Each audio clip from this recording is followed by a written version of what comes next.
Olá pessoal, vamos estudar agora os diodos semicondutores. Esta aula é baseada no livro do Ashfaq Ahmed e do Muhammad Rashid, né, no capítulo 2 destes livros, né, sobre diodos de potência.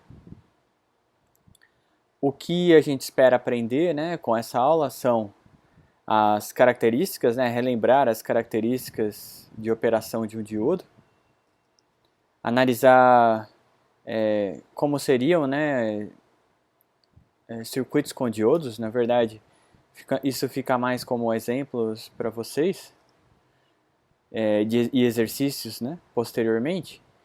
Determinar a perda de potência em diodos, os valores máximos, né, os principais parâmetros de um diodo e como testar, né, explicar como os diodos podem ser conectados em série ou em paralelo,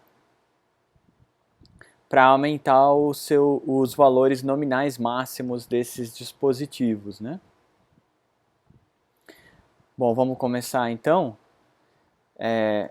Inicialmente, né, visto que a gente já estava até falando em aulas anteriores sobre chaves ideais, né, seria normal começar o estudo sobre o diodo vendo como seria o diodo ideal, certo? Então, na verdade, o diodo ideal, né, ele tem que apresentar características ideais de condução e bloqueio. O que significa isso, né? Significa que a gente quer considerar o diodo como um interruptor. Ele conduz apenas, né, numa única direção. Se a tensão dos seus terminais, por exemplo, for positiva, né, a tensão do anodo superior à do catodo, ele conduz. Caso contrário, se for negativa, ele não conduz, né? Ou seja, chave aberta, caso a tensão seja negativa, chave fechada, caso a tensão seja positiva. Esse é um modelo simplificado, né? Como a gente já vai relembrar, rever, né, as características do diodo, esse é um modelo simplificado. Ele até se adequa bem para os circuitos de potência, porque em muitos casos as tensões são tão altas que a gente acaba por desprezar, né, a tensão no diodo em alguns cálculos, né? Então, nesses casos, tudo bem considerar o modelo ideal. No entanto, né, tem parâmetros de fabricação e propriedades de semicondutores que são importantes e afetam a curva do diodo, certo? Então, se ele tiver polarizado diretamente, né, como seria essa polarização direta, né? Então, se a gente olhar aqui o símbolo do diodo, aqui é o anodo, aqui o catodo, né? Se a tensão for positiva, ele se comporta como uma chave fechada, né? Seria essa região da curva aqui, de corrente limitada. A corrente vai ser limitada, né? Essa é uma parte importante pelo resto do circuito. Então tem que ser analisado o restante do circuito para saber se temos um risco de danificar o diodo pela passagem de uma corrente excessiva, né, pelo dispositivo. Então, em condução, né, ele se comporta como um interruptor fechado. Já se ele estiver polarizado inversamente ou reversamente, né, o diodo ele vai se comportar como isolante. Essa que é a ideia, né, que ele bloqueia a passagem de corrente, ou seja, se comporte como uma chave aberta. No caso, a tensão no catodo é superior à tensão no anodo, né? Mais positivo desse lado aqui do dispositivo. E aí dessa forma não é possível passar corrente nesse sentido aqui. Bom, vamos estudar em mais detalhes agora como é um diodo, né? Fazer uma revisão de algumas partes, mas tentar dar o foco para a eletrônica de potência e trazer novos conhecimentos sobre o diodo, né? Bom, aonde entra o diodo, né? Ele é utilizado na conversão de energia elétrica, né? Então, na entrada temos tensão alternada, na saída podemos ter tensão contínua, então são circuitos que chamamos de retificadores, conversores CC-CC, né? Onde o diodo atua como um retificador. E ele é não controlado, né? Porque não estamos falando de tiristores, que tem um eletrodo de controle. Bom, o diodo semicondutor, né, como a gente já viu, ele pode se comportar como condutor ou isolante, dependendo da tensão nos terminais, né? E isso faz com que ele possa ser aplicado justamente nesses conversores, né? Para permitir que corrente passe quando a tensão da entrada tenha um determinado sinal, né, seja positiva, e bloqueie, por exemplo, quando seja negativa. Conforme a gente vai ver em aulas futuras, né, de retificadores, circuitos conversores CC-CC. Agora, o que tem dentro desses semicondutores, né? O que são esses semicondutores dentro do diodo? Bom, a gente vai precisar construir uma junção PN, né? São diodos de junção PN. E a gente tem, então, com destaque aqui, né, claro, para o silício, né? A gente tem dopagem, né, por impurezas. No caso, se forem trivalentes, como o boro, por exemplo, né?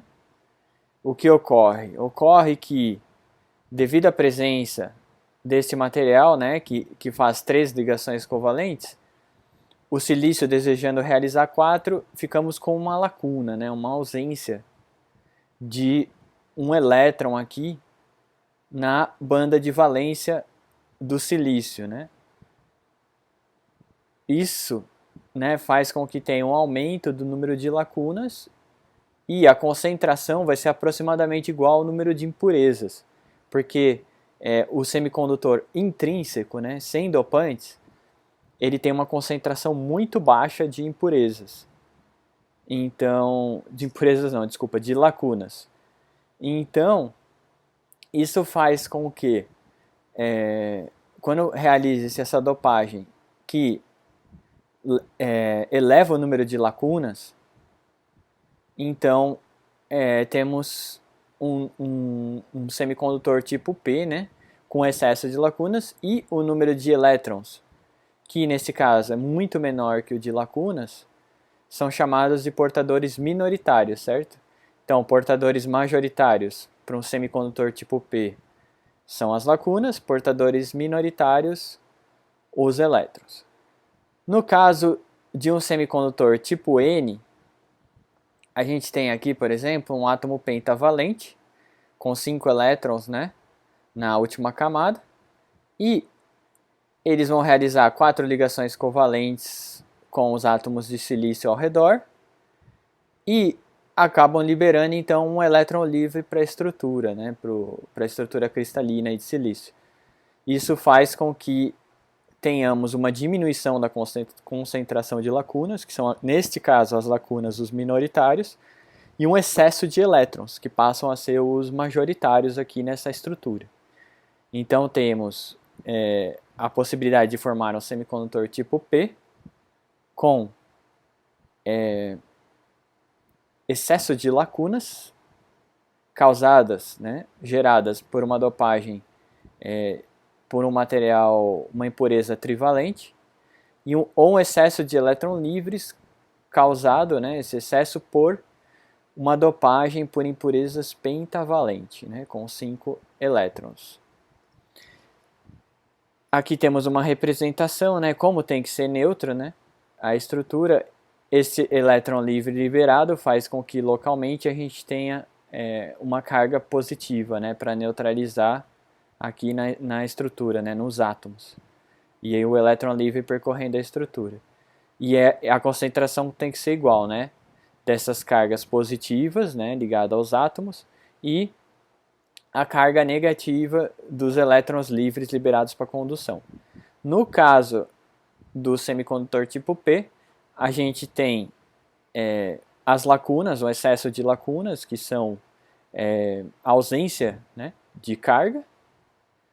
E para que a neutralidade se mantenha nos átomos, a gente tem que pensar que eles se encontram com uma carga negativa para neutralizar essa carga, né? Eles são neutros sempre, né? Então, o que ocorre, né? Se a gente quiser construir, o que a gente pode fazer, né? Se a gente quiser construir um diodo semicondutor, né?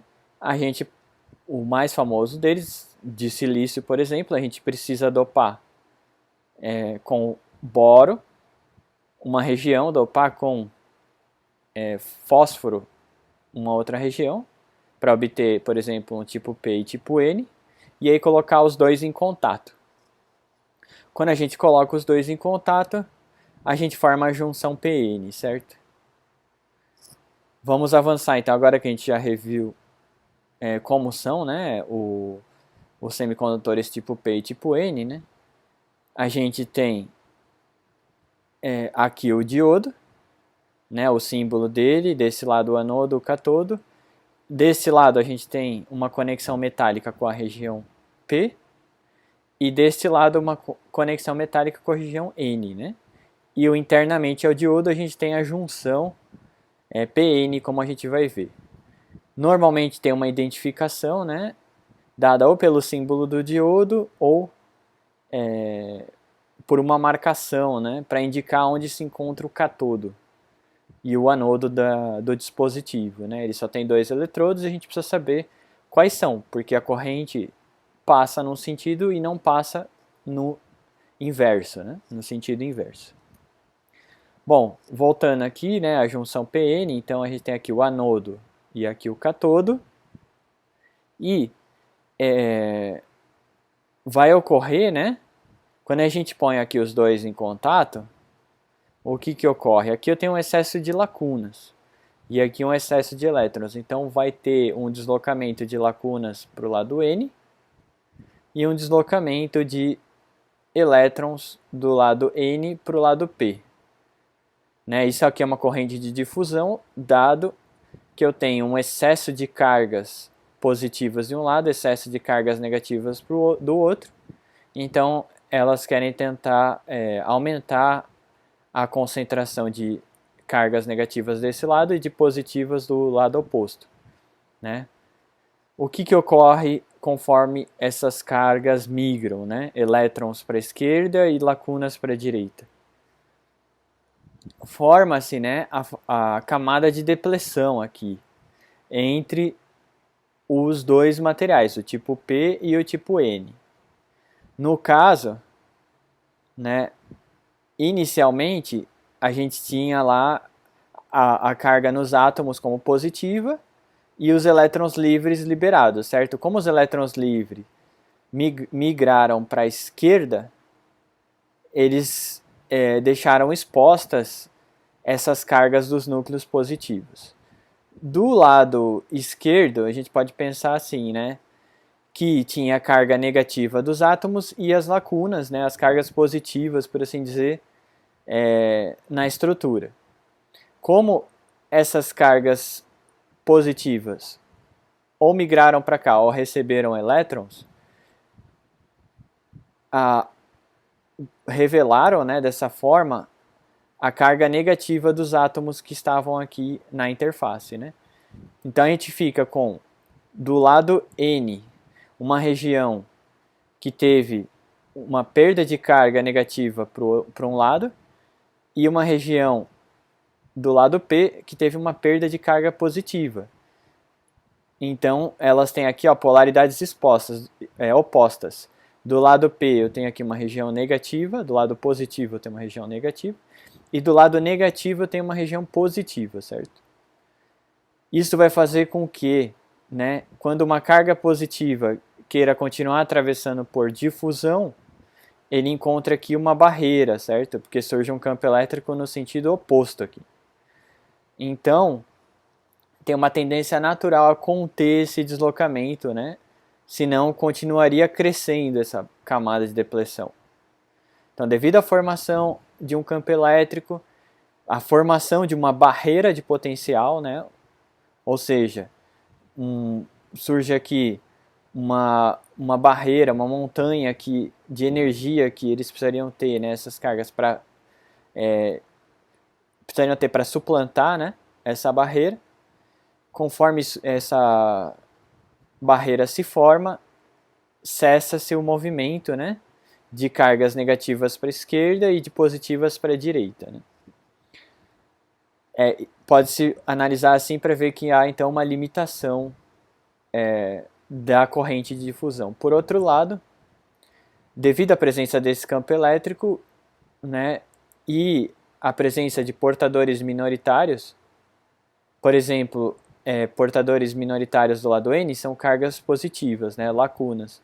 Elas seriam aceleradas por esse campo elétrico e seriam deslocadas para o lado oposto. E do lado positivo teríamos elétrons, portadores minoritários, que seriam formados aqui e arrastados pelo campo elétrico no sentido oposto, né, ao campo elétrico. Cargas negativas no sentido oposto. Então, a corrente aqui, devido ao campo elétrico, também chamada de deriva, né, ela é contrária à corrente causada pela difusão. Né? Essas cargas aqui na região de depressão são também chamadas de cargas fixas, região de carga espacial, região de cargas descobertas ou região de depressão, né?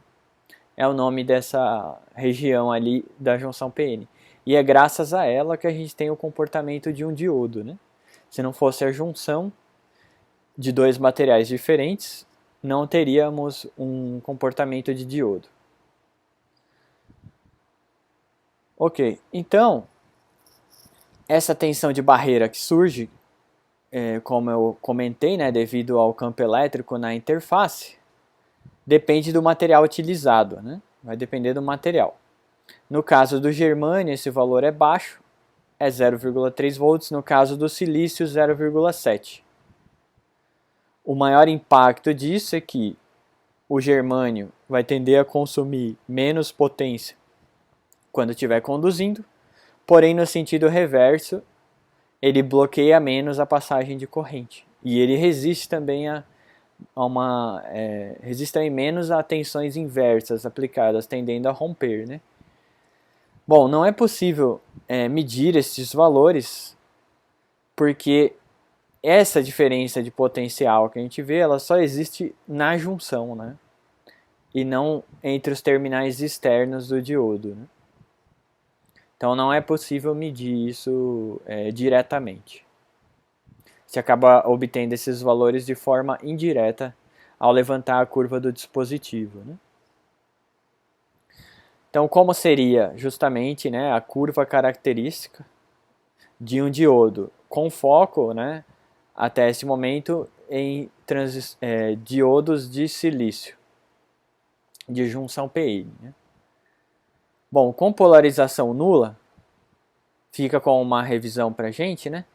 A corrente de difusão, né, devido à diferença de concentração de cargas positivas de um lado e negativas do outro, tende que ser igual à corrente de deriva, a corrente que surge por causa daquele campo elétrico na junção. Logo, né, a resultante tem que ser nula, porque polarização nula, corrente nula.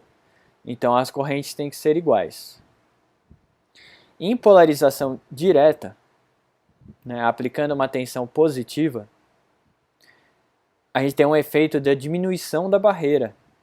Se era a barreira que estava limitando a difusão dos portadores, conforme eu vou aplicando um potencial de forma a diminuir esse potencial de barreira, essa barreira de difusão, eu tenho uma difusão, né, de portadores majoritários de um lado para o outro, e esse aumento tende a ser exponencial, né, e perceptível após superar o potencial de barreira. Então a gente começa a observar de forma significativa ao superar o potencial de barreira do dispositivo.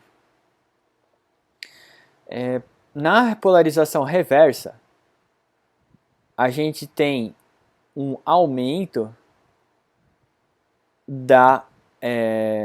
do potencial de barreira. Então esse potencial de barreira recebe, né, um reforço pela polarização negativa que é aplicada ao diodo.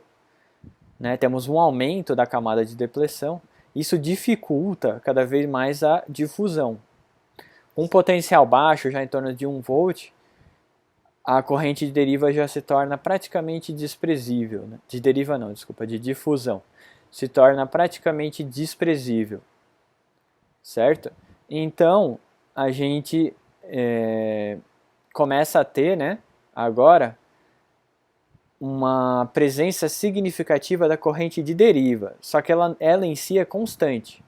Então, conforme a corrente de difusão diminui, a corrente de deriva tende a atingir um valor constante, dado pela corrente de saturação do diodo, ou IS, né? E isso continua, né? Ela fica aproximadamente constante até atingir a ruptura Zener ou por avalanche. Zener normalmente é um ponto de operação, né? Alguns diodos trabalham nessa região de ruptura, diodo Zener. E por avalanche, normalmente ela é destrutiva, né? Aqui estamos falando de tensões baixas, em torno de 5 volts, e aqui tensões muito maiores, podemos ter centenas, milhares de volts para romper o diodo e destruí-lo. Né? Sendo que o efeito Zener normalmente é a ruptura das ligações covalentes, né, gerando cargas no dispositivo, e a avalanche as cargas possuem tanta energia que elas mesmas vão rompendo essas ligações e gerando mais cargas. Então é feito em avalanche. Quanto mais cargas livres tiver, mais cargas são geradas e assim por diante. Né? Elas vão percorrendo a camada de depleção e gerando cada vez mais cargas. Até transformar em um curto-circuito, né, a depleção. E a gente tem então uma corrente elevadíssima no sentido reverso, onde não deveria ter corrente nenhuma. Nos circuitos com polarização CC, né, de corrente contínua, normalmente o diodo é um curto, né? E isso depende do sentido da corrente. No sentido positivo, ele é um curto. No sentido negativo, ele é um circuito aberto, né?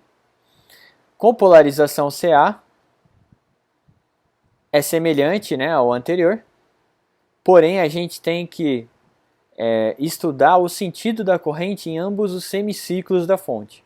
Então, quando a tensão de entrada ela é alternada, certo? Quando ela for positiva, a gente tem que observar o sentido da corrente no diodo. Quando ela for negativa, tem que observar o sentido de corrente no diodo. Então, se a polarização é CC, a corrente tende a ser constante, né, passado transitório, e a gente pode ver se o diodo funciona como um curto ou um circuito aberto. Para a polarização CA, a gente tem que analisar os dois casos, o semiciclo positivo e negativo, e ver o sentido da corrente no dispositivo.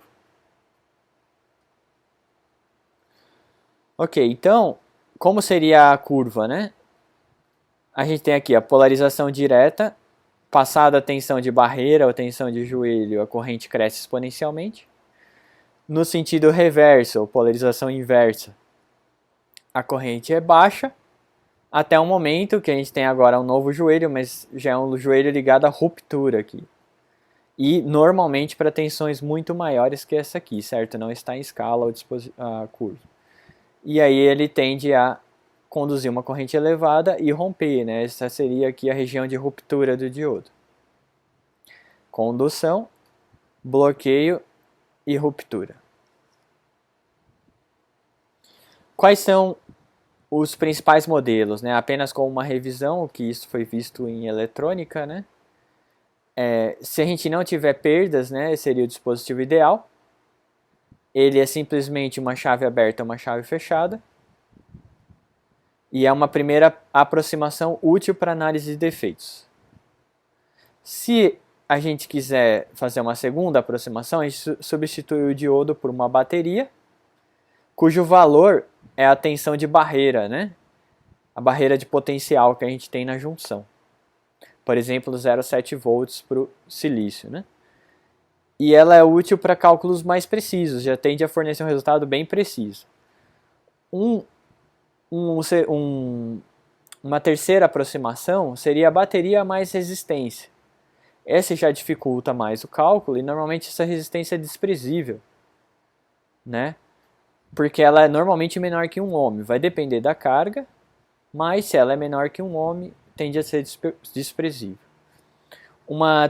Essa terceira aproximação, né? Ela é importante, então, quando a carga possui baixa impedância, né? A carga que a gente vai alimentar. Aí, nesse caso, é importante considerar essa resistência, mas normalmente a segunda e terceira aproximação fornecem valores muito precisos para as aplicações com as quais a gente vai trabalhar. Caso a gente queira, né, fazer o cálculo exato, né, ou muito mais preciso, com várias ordens várias casas decimais, né, de precisão, a gente tem que substituir, né, o modelo exponencial em simuladores e obter então tensões e correntes do circuito com grande precisão, né? Então a gente tem desde a chave, bateria mais resistência e a curva característica que a gente viu anteriormente, que é uma exponencial, certo? Isso a gente usa com simuladores de circuitos. Além do que já foi dito, a gente tem também os efeitos da temperatura, né? A temperatura, por exemplo, né, para o silício aqui, a gente tem em temperatura ambiente as curvas características, e se eu abaixar a temperatura, eu desloco para a direita aqui a curva, e para cá também. Então ele tende a romper para tensões menores e tende a conduzir para tensões maiores. Se eu aumentar a temperatura, ele passa a conduzir para valores menores, ele conduz mais corrente no sentido reverso, que eu não tinha falado, né? Se eu abaixar a temperatura, diminui a corrente, se eu aumentar a temperatura, aumenta a corrente, tanto no direto quanto no reverso. Além disso, a tensão de barreira, a tensão de ruptura é maior, né, para temperaturas maiores. Bom, no caso do silício, se a gente for comparar o germânio, então, como eu já havia dito, a gente tem um potencial de barreira maior, de 0,7 comparado a 0,3. Temos uma corrente reversa maior no caso de germânio, ou seja, ele conduz antes, mas ele também conduz mais no sentido reverso, e um rompimento por uma tensão menor em relação ao silício. Observe que a corrente de saturação reversa, né, ou seja, aquela corrente reversa de deriva, né, gerada pelo campo elétrico da barreira, e as cargas que participam, né, são geradas por efeito de termogeração, a gente tem um aumento de 10 graus Celsius com a temperatura, obviamente, porque são portadores termogerados. Avançando, então,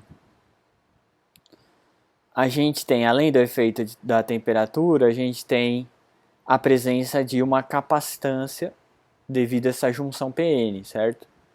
Então, em frequências elevadas, né, os efeitos capacitivos não podem ser ignorados, né? Somente em frequências baixas eles podem ser ignorados. E tem dois efeitos capacitivos, né? Na polarização direta, que eu tenho uma carga devido à difusão, né? Uma carga de portadores minoritários, né, de cada lado da junção, e que estão participando da condução. Então, em polarização direta, eu tenho um excesso de carga devido a esses portadores aí participando da corrente de difusão, portadores minoritários, né, lacunas que foram para o lado N e elétrons que foram para o lado P. E na polarização reversa, a gente tem principalmente a capacitância de depleção, né? Porque ela é cada vez maior.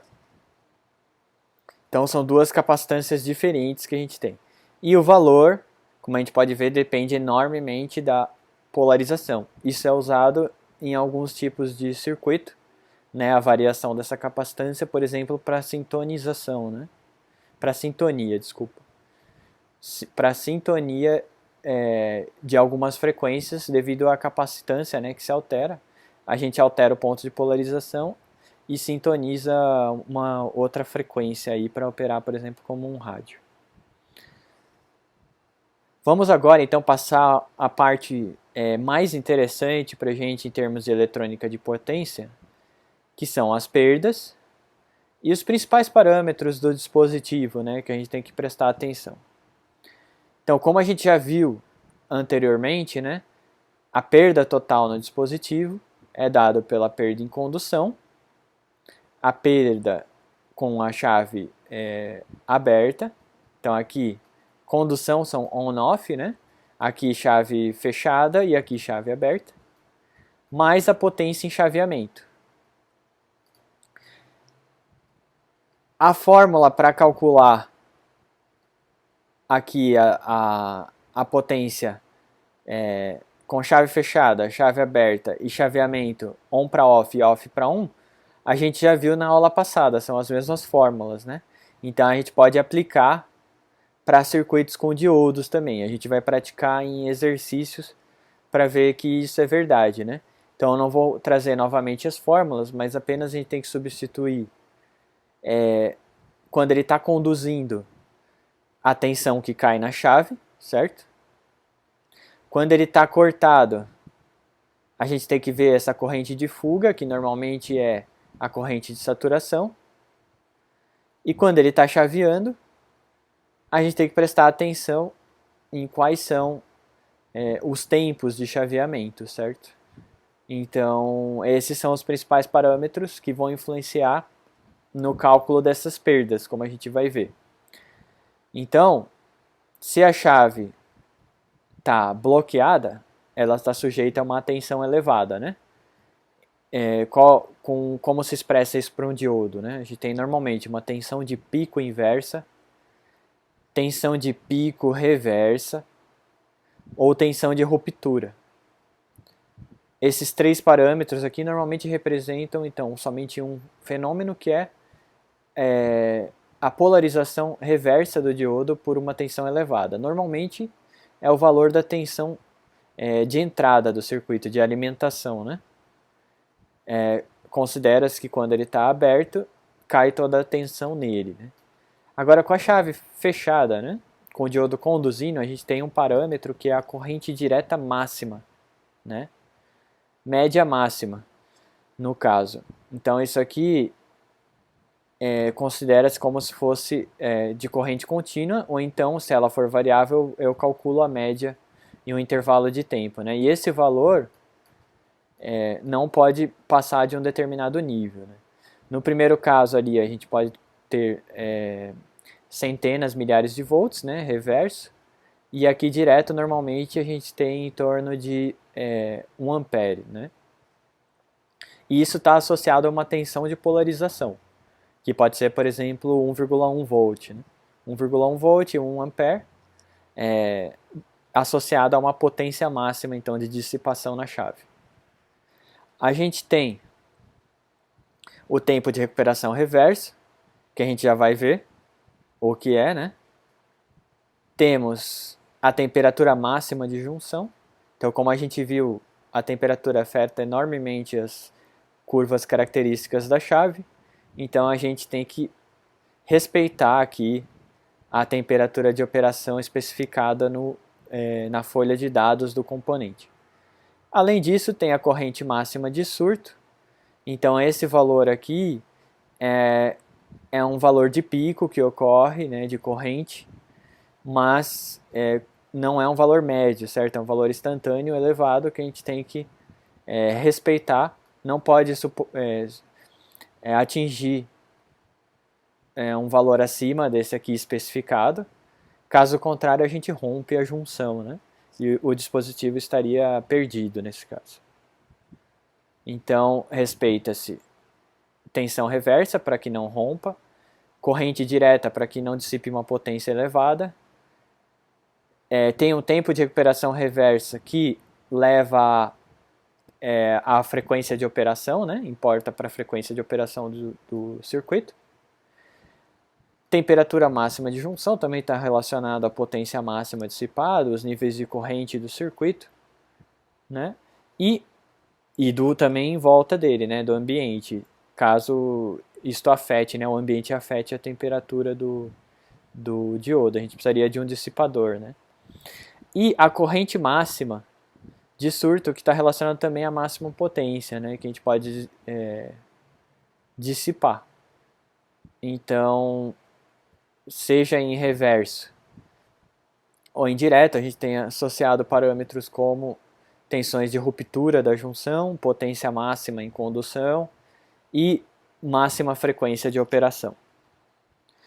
Então, indo em um pouco mais de detalhes no tempo de recuperação reversa, a gente tem, né, em um primeiro momento, a chave conduzindo uma tensão baixa, positiva, e uma corrente alta, positiva. O que ocorre, né? A gente vai querer que a tensão vá para um valor negativo e a chave seja bloqueada. Mas o que ocorre? Isso não ocorre de forma instantânea, porque tem cargas e dispositivos minoritários em alta concentração devido à difusão em cada lado da junção que vão participar da condução. Então, a gente tem aqui uma diminuição da corrente, porém, ela começa a conduzir no sentido reverso e só depois de um tempo ela começa a decrescer, né? Então, idealmente, a gente queria que passasse daqui e fosse diretamente para um valor baixo aqui reverso. Ou que fosse para zero, né? Mesmo que fosse lentamente, mas não tivesse esse pico aqui, ó. Tem um pico reverso. Esse pico aqui é IRR, que não está sendo visto aqui, né? Esse pico IRR é uma corrente de recuperação reversa. Ela é indesejável e então a gente tem a chave fechada para o sentido reverso por um intervalo de tempo dado por TRR. A corrente não é constante, mas temos aqui uma dissipação. Vai ter uma dissipação de potência porque a gente tem uma corrente elevada no sentido oposto, que é indesejável, certo?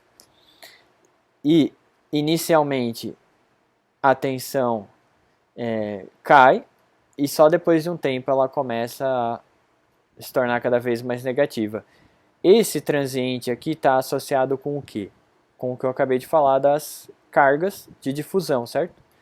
A gente tem que eliminar essas cargas que estão participando do transporte, né, por difusão, né, reacomodar essas cargas e que elas não estejam disponíveis para transporte e alargar a camada de depleção, né? Então, conforme a gente alarga a camada de depleção, a corrente vai caindo cada vez mais, né? E a polarização reversa no diodo é cada vez maior, associado a camada de depleção mais larga e a corrente menor. Ok, e para resolver esse problema, a gente tem na área de eletrônica de potência o carbeto de silício. Ele tem propriedades diferentes das do silício, mas principalmente eles tendem a ser mais rápidos e mais eficientes, né? E sofrem menos com a temperatura. Então, a título de exemplo, né, a gente vai ver como se comportaria aqui, né, o dispositivo. Se a gente tem aqui uma condução no silício, né, uma condução direta, tem um transiente até quando ele é polarizado reversamente, né, tem esse transiente até atingir corrente nula. E ele é extremamente, essas três curvas variam enormemente com a temperatura, certo? No caso de carbeto de silício, o que acontece? A gente tem transientes menores. no caso de conduzindo, e depois para cessar a condução. As curvas para as 3 temperaturas diferentes são praticamente sobrepostas, e ele não conduz praticamente nesses intervalos aqui, né, no sentido reverso, né, comparativamente, a gente pode ver aqui que o pico de corrente é muito menor.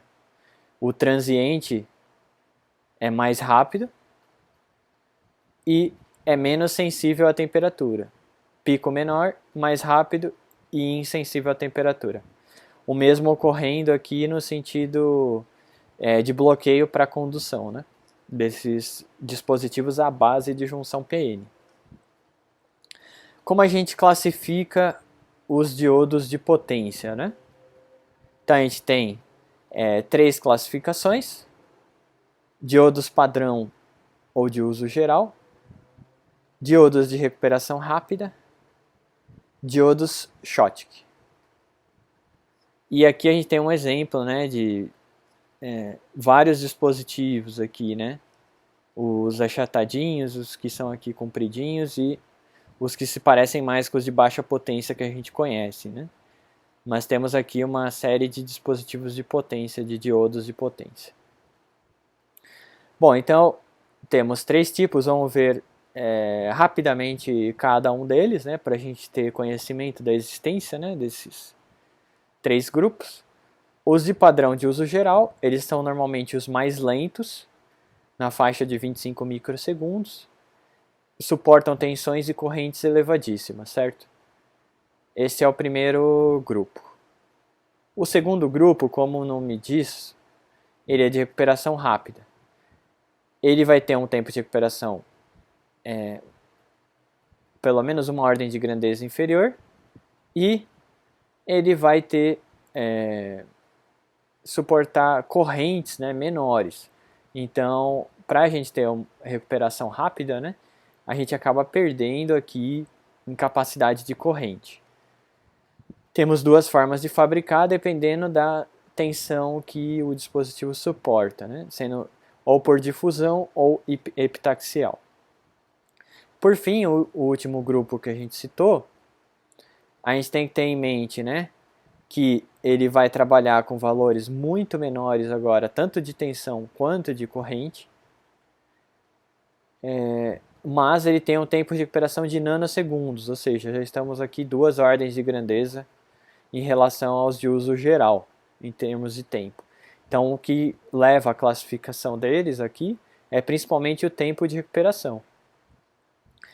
O diodo Schottky, né, ele é produzido, no caso, através de uma barreira de potencial oriunda, né, do contato entre um metal e um semicondutor.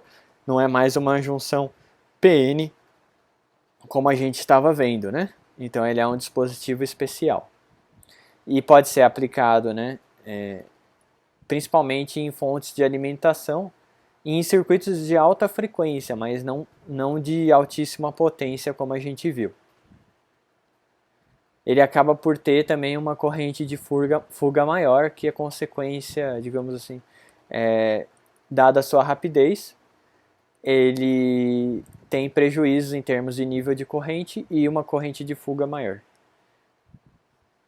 Bom, como é que a gente pode proteger, né, e associar diodos de potência? Bom, como a gente viu, um dos principais parâmetros é a tensão a qual o diodo está submetido quando polarizado reversamente. Então a gente pode começar por um fator de segurança.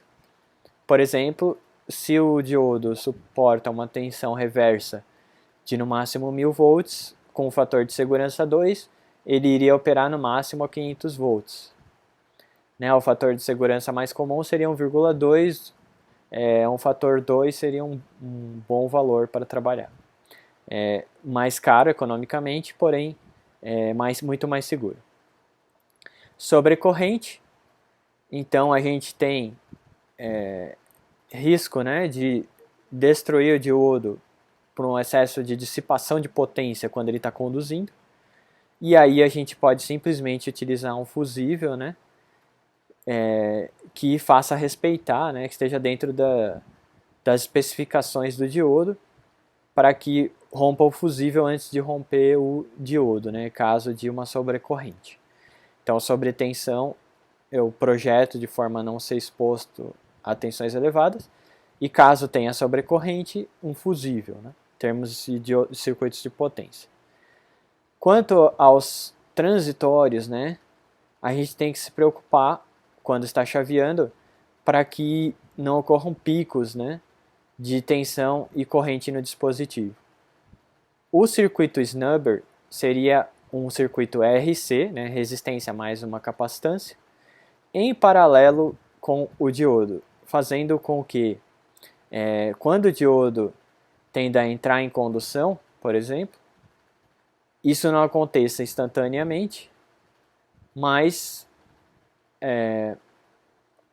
a tensão vai variar normalmente da tensão da fonte para uma tensão aproximadamente zero, não de forma instantânea, mas limitada pelo produto de RC, né?